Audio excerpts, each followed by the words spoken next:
Bonjour à toutes et à tous, Viva Culture et cette année à Avignon.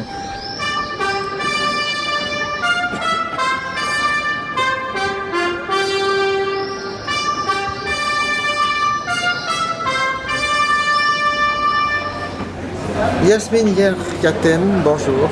Bonjour. Alors on vous interroge là à la sortie d'un spectacle concis, dense, émouvant, que vous avez intitulé La Fracture. Oui. Et c'est un spectacle très court que nous voyons là au Don et nous sommes touchés. Alors dites-nous pourquoi, comment vous avez travaillé. Manifestement vous avez une formation dans le numérique, dans la vidéo. Oui. Donc il y a un dispositif technique assez important. Oui. Moi je viens effectivement plutôt des arts plastiques et en spécialité vidéo. Et j'ai eu envie de faire un spectacle et de jouer dedans. Et donc j'ai convoqué une équipe autour de moi, parce que je suis pas toute seule. On fait rien tout seul, même dans la lutte. Moi je suis arrivée avec des informations, des envies de parler de choses, de l'alcoolisme, de l'Algérie, d'une histoire que je connais pas en fait, d'un silence.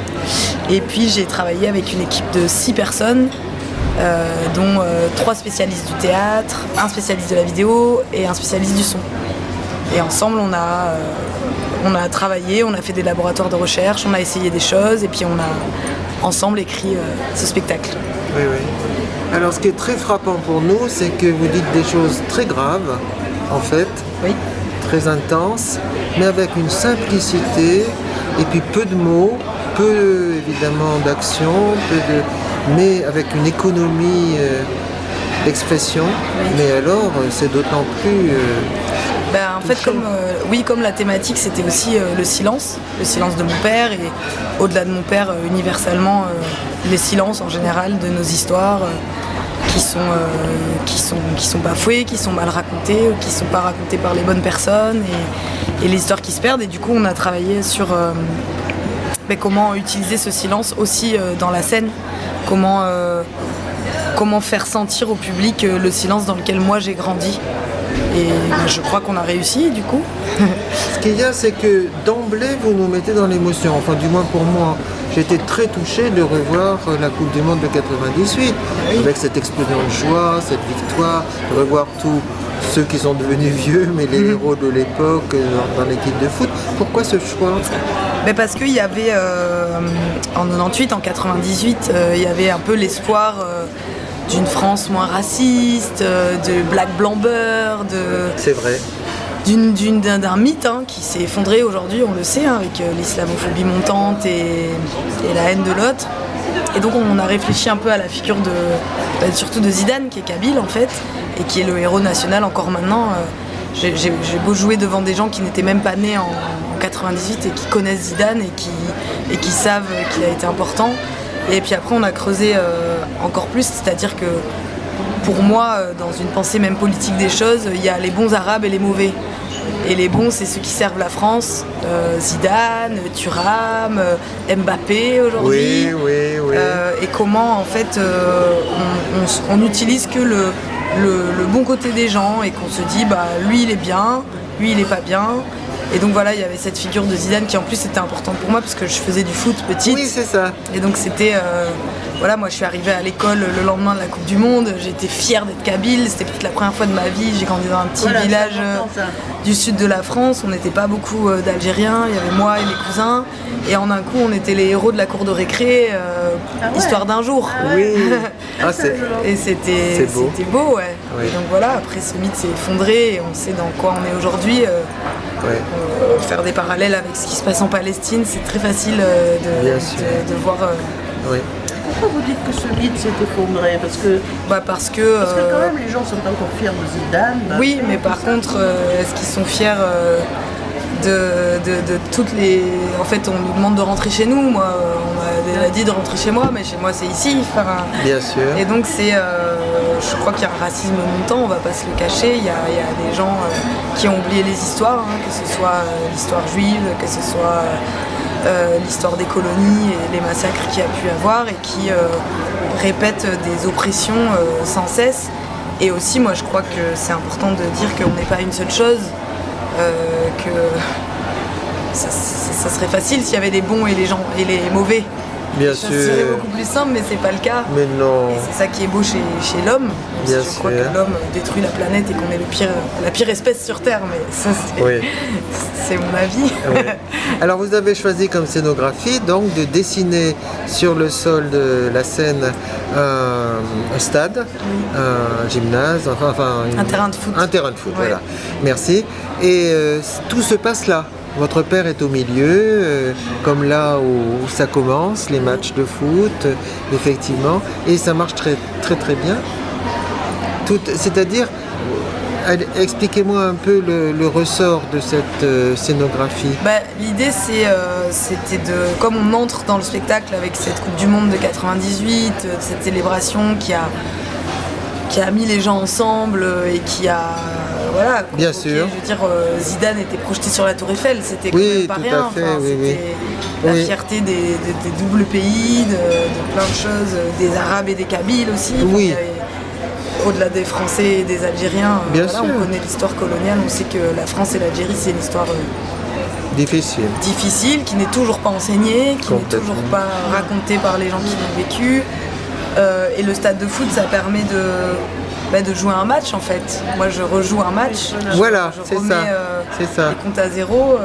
Le spectacle dure 55 minutes avec l'entrée publique, mais en fait il dure 45 minutes. C'est une première mi-temps de foot. Ben oui. Ah, je n'ai pas pensé à ça. Ouais, Oui. c'est un hasard, mais il se trouve que c'est un heureux hasard. Oui. C'est la première mi-temps, et puis la deuxième, on va l'écrire. Hein. Oui. On va voir. Oui, on a été frappé aussi donc justement par la simplicité avec laquelle vous racontez des traumatismes, des choses très graves, en particulier le choix de la grand-mère qui a été terrible, dont votre père sans doute a dû souffrir énormément. Oui, c'est ça qui est important, c'est que moi j'ai eu accès seulement à cette histoire. Et en fait, en écrivant le spectacle, alors on comprend que quelqu'un à 7 ans qui a vécu ces traumatismes-là, à 50 ans, il se noie dans l'alcool en fait. Parce que c'est une époque aussi où, culturellement, moi, mes parents ont brisé le plafond de verre à un moment. Donc j'ai eu accès à... Moi, je viens d'une culture riche. J'ai eu accès au cinéma, à la bibliothèque, au ski. Enfin, c'est tout ce qu'on voit dans les vidéos. Ils se sont battus pour que je puisse exister à part entière, avoir mes idées, être qui je suis. Une époque où eux sont arrivés en France, les parents ne parlaient pas français, ne savaient pas écrire, ne savaient pas lire, ont dû s'adapter à des climats complètement différents, à une vie complètement différente. Bien sûr. Et en fait, le parallèle, c'est moi en racontant cette histoire, la petite fille en moi excuse la maladie de mon père. C'est-à-dire qu'il y a une réconciliation qui est faite. Non, il n'a pas choisi de sombrer dans l'alcool. Sûrement. C'est quelque chose qui lui est arrivé parce que moi aujourd'hui je vois un psy, mais lui voir un psy à l'époque c'était pas quelque chose de Bien courant. sûr. C'était Oui. pas quelque chose, la santé mentale passait bien après tout. Il fallait d'abord manger, élever ses filles. Il fallait être un homme. Il fallait être un homme. Un homme ne va pas voir un psy, encore aujourd'hui c'est très compliqué. Bien sûr. Et donc les solutions c'est les anxiolytiques gratuits qui sont là partout. Bien sûr. Et qui en fait n'en sont pas. Oui. En fait, Oui. Alors c'est assez émouvant aussi de nous mêler aux photos de famille, aux vidéos de famille. C'est important. Elles sont faites comme nous on a pu les faire en notre temps. Et effectivement, on est tout de suite dans la familiarité avec vous. Ça, c'est quand même assez génial qu'on partie de la famille. Voilà. C'était l'idée de aussi. Il y avait aussi cette volonté pour moi, de casser aussi le cliché qui peut être véhiculé sur BFM TV, sur qu'est-ce que c'est qu'une famille d'Algériens. Mais en fait, les familles, on vivait comme tout le monde. On faisait la fête, on faisait des anniversaires, on allait Noël. on faisait Noël. Voilà, ça c'est les histoires des vagues, des peuples qui se mélangent et qui se rencontrent. Et on faisait l'Aïd, on faisait Noël, on tuait le mouton et on ouvrait les cadeaux. Et la religion n'est pas évoquée dans le... Non, parce que pour le coup, mes parents n'étaient pas religieux. Mais certains membres de ma famille qui sont dans les vidéos l'étaient. Beaucoup de gens de ma famille sont musulmans. Oui. Mais au même titre que n'importe qui serait catholique, chrétien, c'est quelque chose qui existe, qui permet de... Bien en fait, sûr. si on n'a pas de... au-delà de la religion, moi je suis pas sûre de croire en Dieu, mais j'ai la foi par contre. Je crois que sans foi, on a du mal à survivre dans ce monde. Et puis voilà, c'était l'envie de donner aussi un peu un sommaire comme ça en début de spectacle pour planter le décor, pour montrer que c'est pas même le mythe de l'alcool, c'est pas quelque chose qui arrive du jour au lendemain, la personne boit 4 bouteilles de whisky le soir. En fait, c'est quelque chose qui est dangereux dans n'importe quelle famille, surtout dans nos sociétés occidentales, en Europe, en Belgique, en France, où l'alcool est partout, tout le temps. Voilà. Et qu'en fait c'est quand même dangereux, c'est la première drogue dure répertoriée par l'OMS, c'est la première drogue avec addiction profonde et qui est vendue n'importe où, n'importe qui, n'importe quand. Oui. Alors dans la simplicité de votre jeu, du spectacle aussi, en fait il y a une grande colère, non? Ah bah oui, parce que la colère elle est que moi... je suis la première de ma famille à naître en France. Ma mère est aussi algérienne, c'est notre histoire. Elle est arrivée en France à Avignon quand elle avait 2 ans. Justement. Elle est kabyle aussi, bien sûr. Elle est algérienne. Ah ouais. D'accord. Le mariage entre un kabyle et une algérienne, c'est aussi notre histoire. Oui.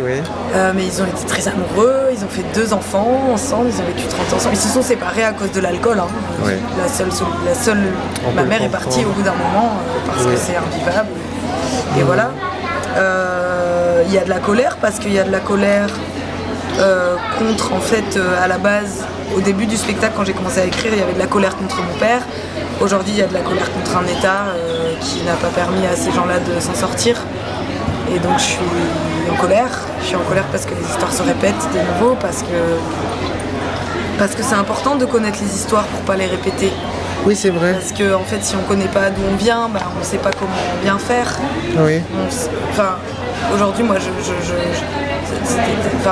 je comprends pas des dirigeants d'État qui nous disent qu'ils préparent la paix en construisant des tanks. Comment est-ce qu'on prépare la paix en s'armant? Oui. Enfin, quel est le concept? C'est une bonne question. Mais vous faites aussi allusion, je pense, à cette idée que pour bien s'intégrer, il faut être invisible, il faut rien dire, il faut rien raconter, on gomme son passé, et voilà. Alors qu'en fait, les richesses sont partout, elles sont partout en France. Comme on a pu gommer la langue bretonne en Bretagne, comme on a pu gommer tous les patois français qui existaient, qui étaient riches, qui dans les Cévennes, des langues qui étaient parlées, chez les Camisards. En fait, on gomme tout pour avoir quelque chose où on serait tous pareils, mais on n'est pas tous pareils. Et c'est ça qui est intéressant, c'est qu'on a à s'apprendre. Peut-être que moi je sais cuisiner quelque chose et que vous savez cuisiner autre chose et qu'on peut... Bien sûr. Alors vous parlez de la langue justement dans le spectacle. Vous dites, mais je ne sais à peine dire mon nom, je sais pas, je connais pas l'arabe. Et vous en voulez quand même. Vous en voulez à votre famille, vous en voulez à ce silence, ce tabou. Oui, parce que c'est une richesse. Moi, si j'avais appris la langue de ma mère et la langue de mon père, je serais trilingue aujourd'hui. C'est vrai. Et on gomme tout pour apprendre l'anglais, l'espagnol. C'est super, je suis contente. Vous parlez de la honte dans votre spectacle. Je parle de la honte, je parle de leur honte aussi, pour être encore en contact très fort avec ma mère. Elle raconte, elle dit il a fallu s'intégrer. Donc en fait, on a appris la langue de la République et puis on la manie presque mieux que certains français. Parce qu'il fallait qu'on s'en sorte. Mais je veux dire, la langue aujourd'hui, en France, la langue arabe, il faut savoir qu'elle est étudiée que par les élites. Elle est étudiée dans le 16e arrondissement de Paris. Parce qu'en fait, c'est une langue de diplomatie, c'est une langue de business, c'est une langue d'économie. Mais par contre, celui qui la parle dans les quartiers est mal vu, alors que celui qui la parle dans le 16e est très bien vu. Et ben voilà. 2 poids 2 mesures. Mais souvent, les enfants issus de l'immigration parlent des millions de langues. Et c'est beau, en fait, le mélange, et puis ce que ça crée, le mélange de français et d'arabe, le mélange de wolof et de français. Oui, bien sûr. C'est la richesse. C'est un pays d'immigration, puisque c'est un carrefour. Bien sûr. Et puis qu'il a colonisé plein d'endroits. Mais si la France était OK avec le fait de ce qu'ils ont fait, peut-être qu'ils pourraient réparer en disant on a fait du mal. Maintenant, est-ce qu'il n'est pas temps de réparer et d'accueillir? Parce que moi, c'est gentil de devoir me demander de rentrer chez nous, mais qui était dans les premières lignes des tranchées? Qui a construit les bâtiments? D'où vient cet argent? Comment? Bien sûr. Voilà. Oui, bien sûr. On va pas réparer le passé, il y a encore un espoir de changer, de se dire les choses ont été faites, comment on avance. Oui, il y a... À la fin du spectacle, vous dites que vous allez en Kabylie.